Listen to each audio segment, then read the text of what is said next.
คอยเศร้าแลเลอเศร้าแลเลอเศร้าขี้คร้านแล้วเลอ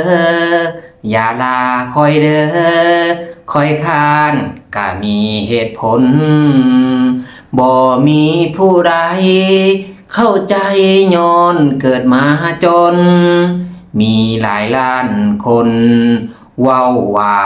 จนย้อนขี้คร้าน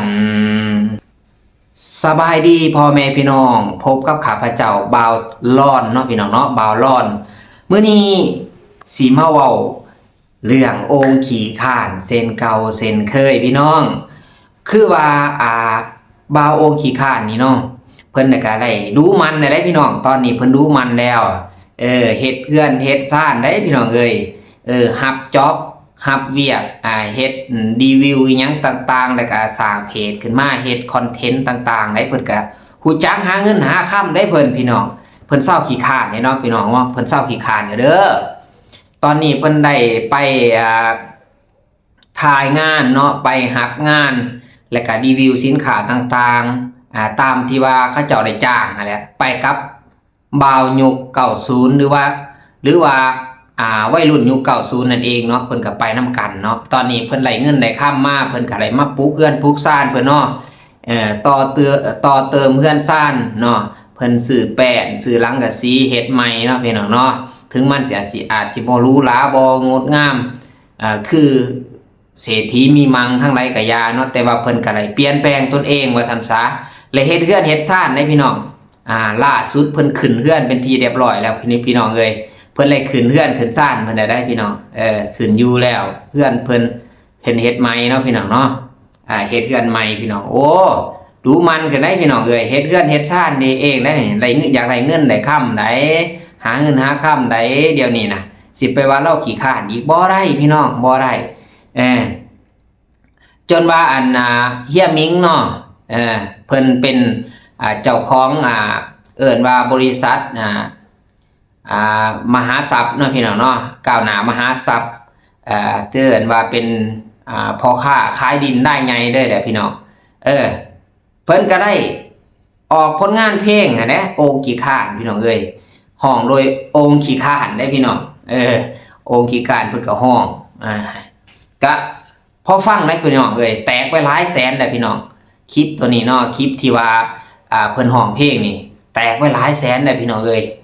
เดี๋ยวสิมาห้องให้ฟังเนาะพี่น้องเนาะแล้วก็สิเว้าต่อไปอีกว่ามันเป็นจังไดเนาะพี่น้องโอ้เพลงเพิ่นนี้บ่าวร้อนก็เรียบเรียงมาเนาะเดี๋ยวสิมาห้องให้ฟังเด้อพี่น้องเด้อจนสุดเนาะพี่น้องเนาะว่าสิม่วนบ่อันนี้จำสำเนียง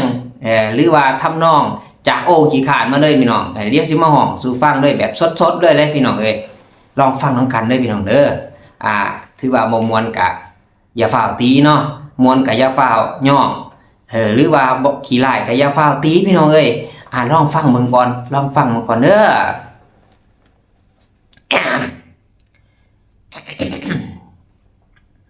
คอยเศร้าแล้วเลยเศร้าแล้วเลยเศร้าขี้คร้านแล้วเลยอย่าลา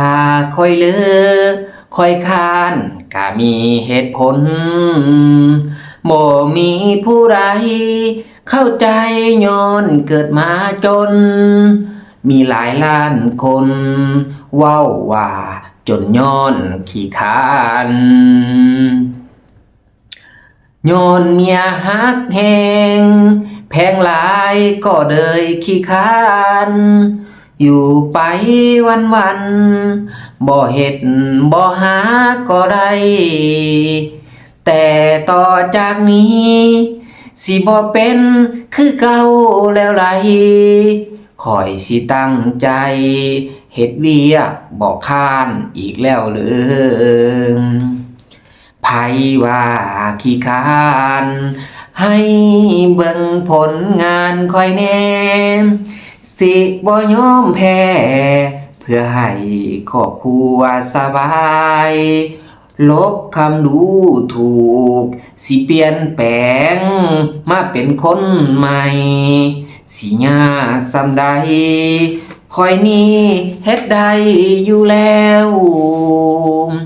คอยเศร้าแล้วเลย สิเศร้าเว้าคำว่าขี้คร้าน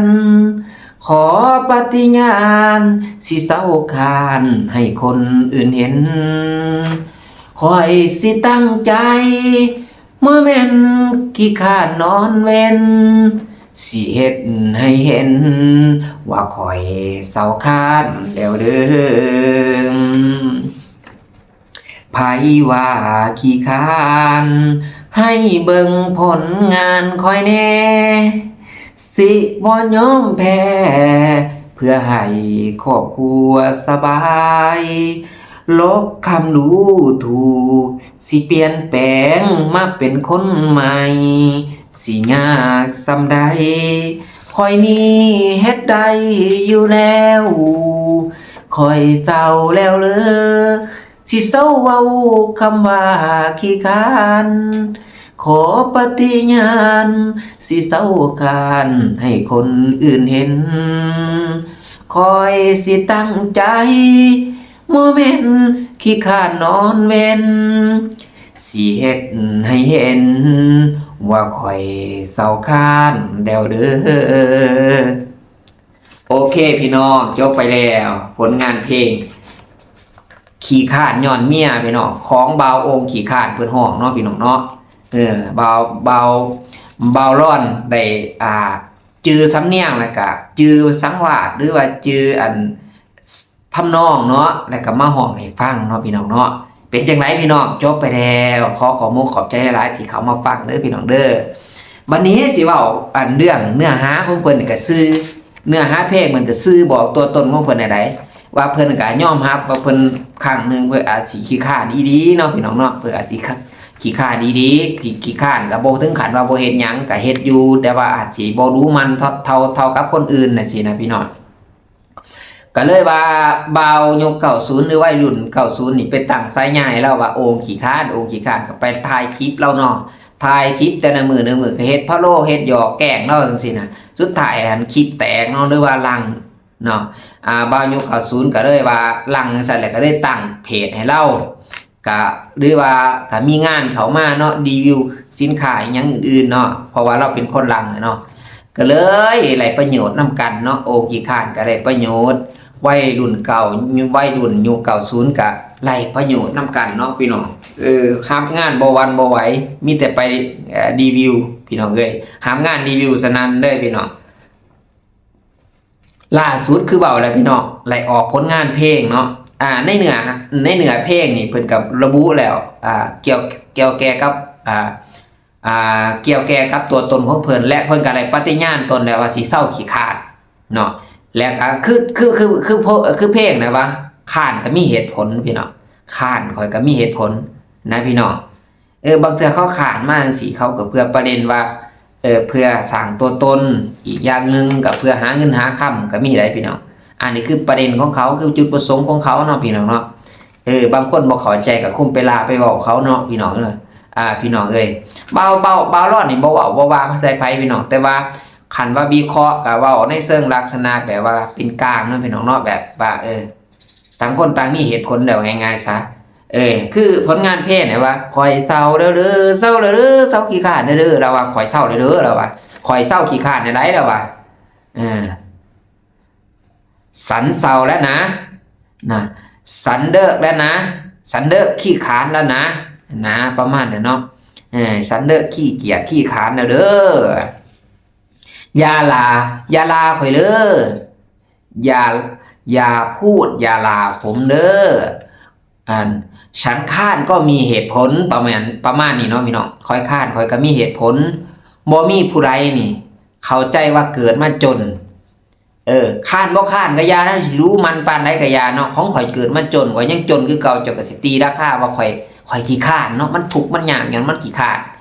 หาคนก็สิไปมองจังซั่นเนาะบางคนเกิดมาบ่คือกันเนาะต้นทุนชีวิตมันบ่คือกันได้พี่น้องเกิดมาแล้วก็จนโดดพี่น้องพ่อแม่หันทุกข์ยากปากมองพี่น้องหาก็เลยว่าบ่มีพื้นเพที่ดีแน่ก็เลยว่าต้องได้เฮ็ดเองสร้างเองทำเองหรือว่านับศูนย์อีดีรออะไรพี่น้องมีคนหลายล้านคนนี่ว่าจนย้อนขี้คร้านเห็นบ่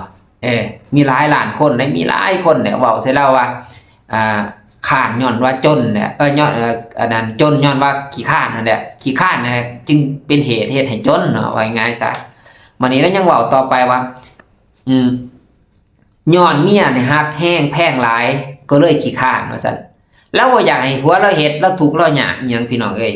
ขนาดไปเวียงเนาะไปรับงานรีวิวเนาะไปหลายมื้อหลายเดือนเนาะกลับมาเมียเราหึงเนาะเพราะว่าเราเห็นในโทรศัพท์เราก็สิเล่นโทรศัพท์คือกันเนาะ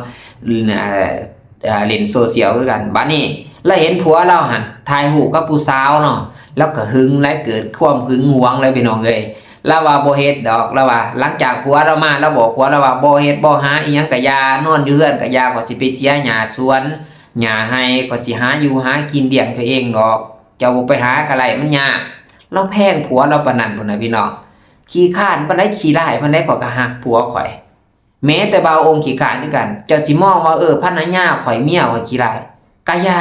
แต่ข่อยก็ฮักเมียของข่อยจังซี่นะพี่น้องมักบ่คือกันเด้อพี่น้องเด้อเขาศีลเสมอกันเนาะพี่น้องเนาะเขาก็ฮักผัวเขาแม้แต่ผัวเขาก็ฮักเมียเขาเช่นเดียวกันเนาะบ่เว้ากันบ่เว้าบ่ว่าเขาเนาะพี่น้องเนาะอยู่ไปวันๆบ่เฮ็ดบ่หาก็ได้เมียเราอ่ะบ่เป็นหยังแล้วว่าอยากเมื่อยก็พักคันดูก็เฮ็ดเฮ็ดบ่เฮ็ดข่อยก็บ่ว่าเนาะข่อยก็สิหาเลี้ยงตัวเองคันเราตีว่าผัวเราขี้คร้านผัวเราขี้ร้ายเนาะบ่เฮ็ดบ่หาเราคือสิปาแต่ล้นน่ะพี่น้องเอ้ยเราบ่เอาดอกเรามีลูกนำกันบักหลายๆคนจนได้ไผได้เคยได้พี่น้องบ่าวองค์ขี้คร้านบ่ธรรมดาคันเราขานเราบ่สามารถที่จะมีลูกหลายๆคนปานนี้แล้วก็เลี้ยงลูกเราใหญ่ดอกเนาะพี่น้องเนาะต่อจากนี้เนาะบ่าวองค์ขี้คร้านว่าต่อจากนี้สิบ่เป็นคือเก่าหลายๆแล้วว่าต่อจากนี้ไปจะบ่เฮ็ดเหมือนเดิมจะไม่ทำเหมือนเดิมอีกแล้วประมาณนี้เนาะคอยสิตั้งใจผมสิตั้งใจเฮ็ดเวียกบ่ค้านอีกแล้วว่าซั่นผมคอยสิตั้งใจเฮ็ดเวียกบ่ค้านอีกแล้วเด้อล่ะว่านี่แหละนี่ซื้อความหมายของเพลงนี่แม่นแบบบรรยายชีวิตได้เลยนะพี่น้องไผว่าขี้คร้านให้เบิ่งผลงานข่อยแน่เดี๋ยวนี้เรามีผลงานได้พี่น้อง1ผลงานของเราได้เฮ็ดเฮือนเฮ็ดซ่านเนาะไหลมีเงินมาเลี้ยงครอบครัวเนาะมีเงินเก็บในธนาคารในพี่น้องเลยไปเปิดบัญชีได้เนาะเฮ็ดเพจเฮ็ดหยังเล่นโทรศัพท์บ่เป็นก็ได้แอบได้เฮ็ดผลงานเราเริ่มมีขึ้นมาแล้วสิบ่ยอมแพ้เราบอกว่า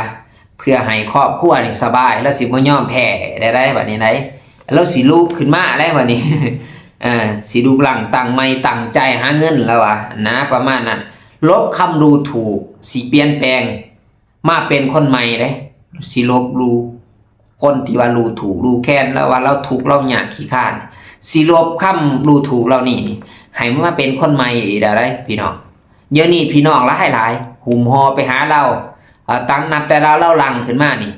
นับแต่เราลงลังขึ้นมาบ่อึดแต่พี่น้องไปหาเรานานเห็นบ่นี่แล้วคันแม่นทองเกลือขี้ต้มอยู่เขาก็บ่เห็นว่ามีค่าเนาะพี่น้องเนาะบัดไปล้างไปซวยไปถูไปไถออกแล้วเห็นทองเห็นเงินแล้วแม้ขี้ร้ายปานใดก็ว่าพี่ว่าน้องได้พี่น้องเอ้ยคันมีเงินแล้วก็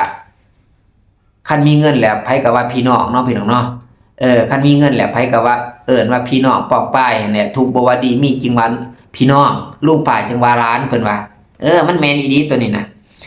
สิยาสำไรข่อยเฮ็ดได้อยู่แล้วเราว่าข่อยสิยาสำไรก็ยากข่อยสิพยายามเฮ็ดให้มันได้เนาะเราเว้านะในเพลงเรานี่ข่อยเศร้าเลยเด้อเศร้าขี้คร้านแล้วเด้อเนาะสิเศร้าเว้าคำว่าขี้คร้านบ่ให้บ่เว้าอีกว่าขี้คร้านนะเป็นหยังจะมองไม่เฮ็ดกินให้ข่อยกินแขกมาเฮือนมาซ่านแท้ดีว่าเจ้าสิต้อนรับกลับสู่ข่อยขี้คร้านนะมันโลคนเป็ดคนไก่เบิ่งขี้คร้านนะมานึ่งข้าวเบิ่งมาหุงข้าวเบิ่งขี้คร้านนะข่อยขี้คร้านนะแล้วว่าขี้คร้านฮอดกินข้าวพี่น้องเอ้ยกินข้าวมากินข้าวบ่นะขี้คร้านยำนะแม้แต่ยำแม้แต่เขียวขี้คร้านยังว่าคร้านไปเบิดกูเฮ็ดอันกูแนวพี่น้องเอ้ยขี้คร้านแท้ขี้คร้านว่าซูเปอร์ขี้คร้านว่าซั่นซะแล้วเราเว้าแล้วเราปฏิญาณตนแล้วเราเว้าว่าเศร้าเด้อสิเศร้าคำเว้าคำว่าขี้คร้านเด้อสิเศร้าเว้านะ ขอปฏิญาณเลยว่าสิเศร้าขาดให้คนอื่นเห็นสิเศร้าขาดแล้วขอปฏิญาณ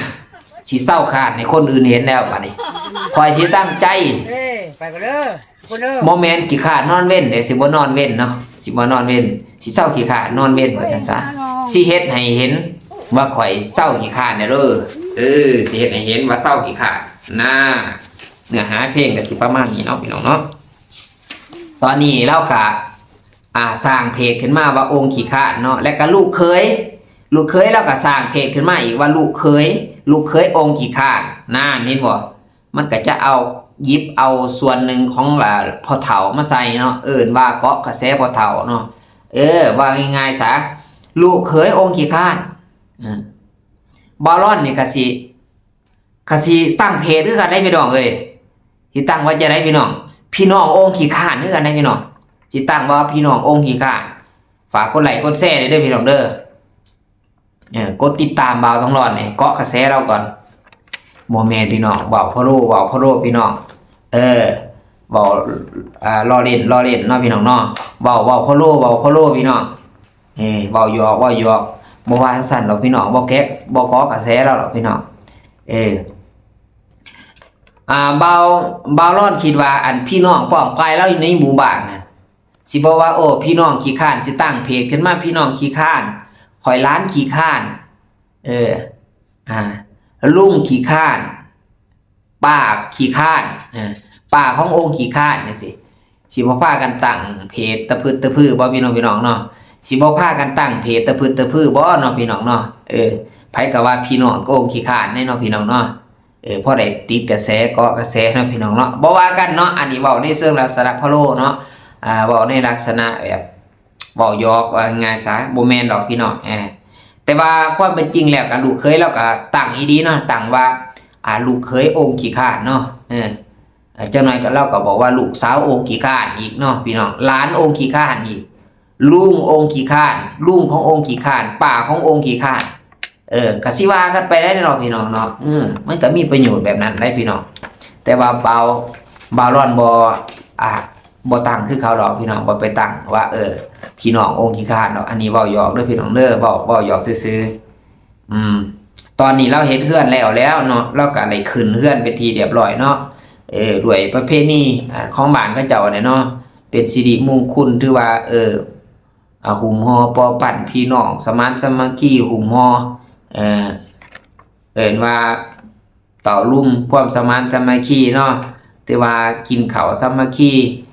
ขืนเฮือนขืนซ่านผูกคอต่อแขนก็ว่ากันไปเนาะตามประเพณีเนี่ยตามฐานะบทบาทนั่นแหละเนาะเพื่อเราก็เฮ็ดเฮือนเฮ็ดต้านของเราหลายพี่น้องเอ้ยโมเมนต์ขี้ร้ายถ่ายเปได้องค์ขี้ข้าเนาะพี่น้องอันนี้ภายในงานก็มีการกินข้าวสมานสามัคคีฮักแพงกันเนาะพี่น้องเนาะและนี่คือบรรยากาศภายในงานเนาะพี่น้องก็มีการกินข้าวสมานสามัคคีเนาะขึ้นเพื่อนใหม่ขององค์ขี้ข้านเด้อพี่น้องเด้อบรรยากาศภายในงานก็มีพี่น้องป้องป้ายลูกเต่าเราล้านหลายผู้หลายคนนั่นแหละเนาะมาตุ่มมารุมกันแล้วก็กินข้าวสมานสามัคคีเนาะนี่แหละเฮือนเพิ่นหลายคนก็สิคิดว่าโอ้สำนี่ก็ว่าขึ้นม้อยบ่ขึ้นจังได๋มันแล้วก็ต้องได้ขึ้นอยู่เนาะพี่น้องเนาะมันอาจสิบ่หรูหราคือคนอื่นแหละเนาะพี่น้องแต่ว่าเราก็ภาคภูมิใจในสิ่งที่เราเฮ็ดไร่ก็คือเราได้เฮือนหลังใหม่เนาะสำหรับฐานะครอบครัวของคนเฮานะพี่น้องมันต้นทุนบ่คือกันเนาะพี่น้องเนาะแค่ว่าฝนบ่ตกใส่หัวนี่ฝนบ่หัวใส่หัวนี่ก็ถือว่าบุญนะก็ถือว่าดีที่สุดแล้วนะเขาเจ้าก็อยู่อย่างมีความสุขนะพี่น้องถึงว่ามันสิบ่หรูหราคือคนอื่นเนาะพี่น้องเนาะถึงว่ามันสิบ่หรูหราบ่หุ่งเฮืองเหลื่อมบ่คักบ่แน่คือคนอื่นเนาะแต่ว่าซำนี้ก็ถือว่าเขาก็ว่าของเขาสุดยอดแล้วพี่น้องถือว่ามีความสุขแล้วเนาะพี่น้องเนาะสำคัญแหละมีแต่ความรักความอบอุ่นความเข้าอกเข้าใจลูกเมียเนาะเขาเจ้าก็มีความสุขว่าซั่นซะนี่แหละคือเอิ้นว่าสุขแบบบ่ต้องมีหยังมากมายจนเกินไปเนาะพี่น้องเนาะมีสำใดเอาสำนั่นว่าง่ายๆซะมีสำใดเอาสำนั่นมีสำใดกินสำนั่นนะพี่น้องอันนี้คือเฮือนเพิ่นเด้อบรรยากาศภายในงานเพิ่นโอ้ กินข้าวพี่น้องเต็มกันพี่น้องเอ้ยสมานสามัคคีกันขนาดอันนี้คือบรรยากาศเด้อพี่น้องเด้อผู้ใดที่ว่ารู้ถูกรู้แค้นผู้ทุกข์ผู้ยากผู้ลำบากนะกลัวเฮานะอย่าไปดูหมิ่นดูแค้นเด้อให้คิดว่าเฮาก็อาจสิเคยเป็นคนทุกข์คนยากเคยลำบากมากคือกันแม้แต่ว่าบางครั้งเฮาเกิดมาอาจสิบ่เคยทุกข์บ่เคยลำบากเลยแต่ว่าพระพุทธเจ้าเคยสั่งสอนว่าเมื่อเห็นคนขี้ทูดกูดทั้งคนทุกข์ยาก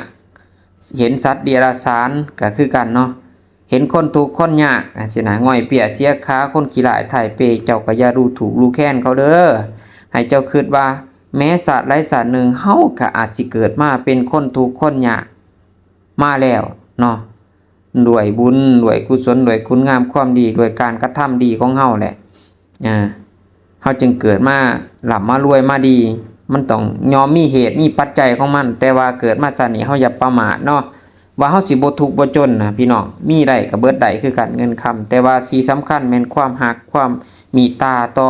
เพื่อนมนุษย์ร่วมกันเนาะบ่ละรังเกียจรังงอนบ่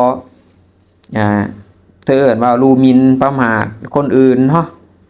เขาเจ้าก็เป็นคนคือกับเฮามีจิตมีใจคือกับมีจิตมีใจคือกันนะพี่น้องบ่ต่างหยังมีความรู้สึกคือกันต่างคนต่างก็อยากหักอยากมีแต่ว่าต้นทุนเฮาเกิดมามันบ่คือกันเนาะพี่น้องเนาะก็ต้องดิ้นรนสู้ต่อไปพี่น้องเอ้ยจนกว่ามื้อนึงมันสิมีอยู่มีกินเนาะถือว่ามีเงินเจ็บเป็นไอ้นุ่นแหละไปห้องหมอมีเฮือนนอนฝนบ่หัวใส่มีข้าวให้กินมียาปัวพยาธิมีเครื่องนุ่งห่มนี่ปัจจัย4นี่ก็ถือว่าสุดยอดได้พี่น้องสุดยอดแล้วพี่น้องเอ้ยอันนี้วิถีชีวิตบ้านนอกเฮาเนาะวิถีชีวิตบ้านหน้าวิถีชีวิตบ้านผาขาร้อนวิถีชีวิตบ้านป่าบ้านลอยเฮาเนาะพี่น้องก็สิประมาณนี้ได้พี่น้องบรรยากาศภายในงานเพิ่นโอ้อันนี้จุแม่ยิ่งเพิ่นกินข้าวเนาะพี่น้องเนาะทีมงานแม่ยิ่งเพิ่นวัยรุ่นยุค90แล้วก็รอถ่ายเนาะถ่ายบรรยากาศในงานเนาะจุแม่ยิ่งจุผู้ชายและนี่ก็คือเรื่องราวขององค์ขี้ข้านที่บ่าวร้อนแหละมานำเสนออีกเนาะพี่น้องเนาะเพิ่นได้ประสบผลสำเร็จในระดับหนึ่งเลยพี่น้องจากทุกข์ยากบ่มีหยังบางครั้งก็ยังได้ไปขอเขาเจ้ากินเนาะขอเขาบ้านเมืองกินบางเทื่อก็ได้บางเทื่อก็บ่ได้บางเทื่อเฮ็ดเขาให้ก็บ่ได้ตามมักตามผลบางเทื่อเขาก็บ่พอกินจังซี่นะพี่น้องทุกข์ยากถือว่าระดับแบบบ่มีหยังเลยพี่น้องตอนนี้เพิ่นก็มีเงินมีค่ำขึ้นมาแน่และก็อะไรมาเฮ็ดเฮือนเฮ็ดซ่านเนาะพี่น้องเนาะแล้วก็ออกผลงานเพลงแน่เนาะพี่น้องเนาะก็ได้ร้องเพลงคือบ่าวร้อนได้ร้องให้ฟังแหละข่อยเศร้าได้เด้อเศร้าได้เด้อเศร้าขี้คร้านแล้วเด้ออย่าลาข่อยเด้อขี้คร้านก็มีเหตุผลเศร้าขี้คร้านแหละเนาะพี่น้องเพิ่นเศร้าขี้คร้านเด้อพี่น้องเด้อเพิ่นตั้งใจหาเงินหาค่ำแล้วพี่น้องบ่าวองค์ขี้คร้านนี่พี่น้องอันนี้คือบ่าวร้อนได้มานำเสนออีกเนาะพี่น้องเนาะในมุมมองนึงเนาะพี่น้องถึงบรรยากาศการขึ้นเรือนใหม่และก็ความสมานสามัคคีภายในบ้านหรือว่าพี่น้องป้องปายเพิ่นเนาะและก็เพิ่นไล่ไผ่ไล่เคยได้เด้อพี่น้องเด้อเพิ่นได้ไผ่ได้เคยได้พี่น้องลูกเคยเพิ่นก็ตั้งเพจขึ้นมาว่าลูกเคยองค์ขี้ข้านเพิ่นก็พากันเต้นกับเมียกับลูกกับเต่าเพิ่นเนาะเพิ่นก็หาเงินได้พี่น้องนี่แหละคือเอิ้นว่าคนเฮามันก็